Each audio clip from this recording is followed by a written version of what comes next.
Good morning, Bruce. Are you making sense? Rarely, but I try. Yeah.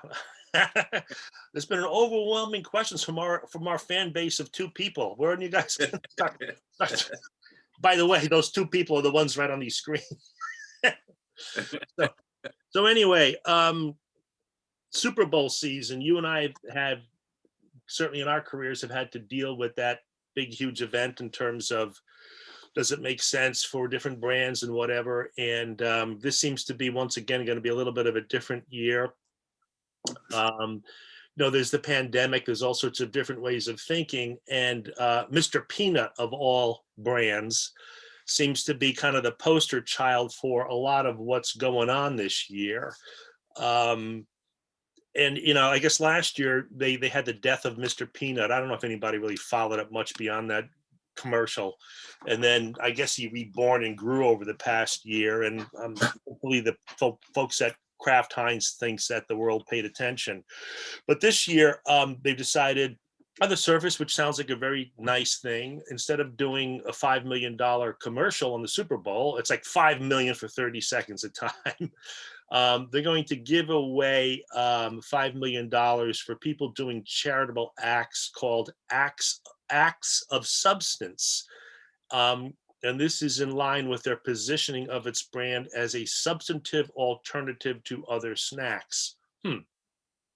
Peanuts as a substantive alternative to other snacks. And we could talk about that one a little bit too. But then they had an example of a couple that donated the catering of the canceled wedding to those in need. So it's a lot of about folks that you haven't heard about doing really nice things. And I guess they're going to be announcing all the winners on social media, not on the broadcast itself, throughout the game. So your thoughts on this? Does this make sense? Yeah. Well, in this day and age where the market is bifurcated, you've got all these people on one side of an issue or all these people on the other side of an issue, and you've got tremendous expense.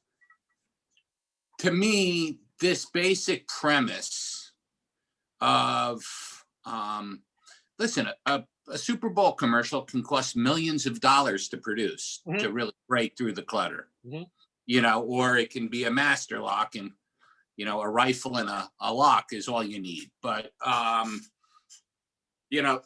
those days of simple commercials in the Super Bowl without a whole thing, a whole thing around them, those days are over. When you're making that kind of investment, you've got to really power it out.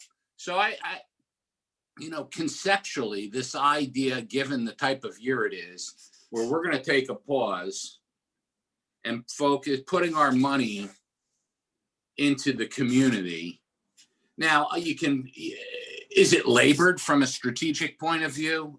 Absolutely. Absolutely. Does it feel authentic? Probably not. Is it an interesting PR strategy or publicity strategy and kind of the opportunity to use social media and see if it can go viral and see if they can generate the kind of impressions that they would otherwise do with that kind of expense and have people feel good about it? I think so. Hey, you've worked with in your past on different brands and so forth on Kraft, haven't you? On Kraft? Yeah. Yeah, when I worked at Campbell Mithun Estee.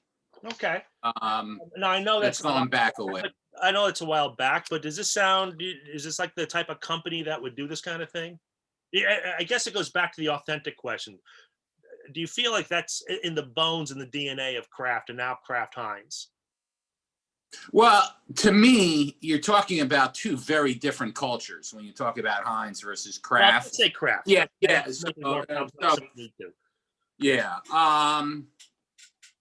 Yeah, culturally it is consistent, I think, actually, now that you ask me, because that's, in terms of taking a shot at trying something new, a fresh approach, doing something different. Do good stuff is what I'm getting at. Yeah, good stuff. Kraft listen, I worked on that stuff when Philip Morris owned them, had bought them out. So, I mean, there was a lot of do good stuff at that point. So, it does seem culturally consistent to me. But, I don't think the average person, whether, you're talking about, cheese or mayonnaise or, God knows what, is thinking like this. I mean, I remember when Mr. Peanut used to walk the boardwalks of the Jersey Shore. Right. Well, yeah, I mean, it's certainly an iconic brand over the years. I just don't. I wonder who's going to really care about this beyond a PR stunt, whether it gets into the real sort of roots of what the company is about. I look at. Listen, I give a lot of credit to their chief marketing officer for trying something different and doing something that's going to do very positive. And also with the charities, there's certainly nothing political that I could see there. So it's not like some one Right. thing to the left or right where all this is going. But on the other hand, I kind of look at the challenges they have as you go down the grill. I go into a Stop and Shop and I figure, all right, yeah, they're a scotch better than the Stop and Shop brand of peanuts, but they're going to be $2 or $3 more a can. I don't know if it's worth it. And by the way, they are nowhere near as good as Costco's Kirkland peanuts or mixed nuts. So, and you talk about it, and there's a company that knows how to buy great product, knows their customers, treats their employees well, and has kind of proved that you could put the same brand on a variety of things because people know what's sort of behind it. So, who knows where it goes, but to me, it kind of feels like I'm glad these people are going to be benefiting. But they also have taken a little bit of a twist. I don't know if it's going to work, a substantive alternative to other potato chips, basically. And I contrast that with what Bolthouse Farms did, which is the complete opposite about 10 years ago for their carrots business, which was, no, we're not going to position it as something substantive and good for you. We're going to position it as a junk food. And we're going to call it, eat them like junk food. And then they made up for all sorts of sales losses against young people in particular. So some of these things sound a little bit lofty and out there, and a little bit gimmickry. And I think the other thing that gives me at least pause to really say to this whole thing is that 2 days after this was announced, Kraft Heinz themselves announced that they're very close to closing a deal and selling off Planters to Hormel, the famous company that puts out bad pepperoni. Do they also make Spam? Is that the same company that brings us Spam? I don't know. I'll have to ask my wife about that because she's the only Spam fan that I know. But actually, if you fry up Spam really a lot, it's actually pretty good. But Hormel might be Spam. But all that. I haven't had 40 years, but I remember liking it. All that canned packaged stuff. Oh well, who Anyway, knows? Look, it's interesting. It's a little frivolous, but it's fun. We'll watch the game. We'll see what works, and I think what we'll do is monitor some of the stuff that's on there and see. We could talk next week what we thought was really good, what made sense, and what was foolish. Does that make sense? Makes sense. By the way, yeah. Did you see anything that said Mr. Peanut's a regular Planters is a regular Super Bowl advertiser? Are they? I don't even know. They have been. Okay. I was just here. I mean, I don't know offhand. They have been, but evidently several companies are opting to do this kind of thing. So to me, it's like the corporate version of a number of years ago where they all decided Lance Armstrong did a wristband. Oh, we got to have a wristband. And people walking around with wristbands up to their shoulder.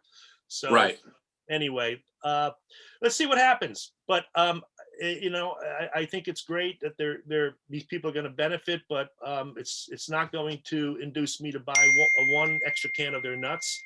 At the end of the day, I don't care what anybody says about impressions, about this and about that, and feeling good and brand perceptions. Are you selling this stuff, and are you keeping people?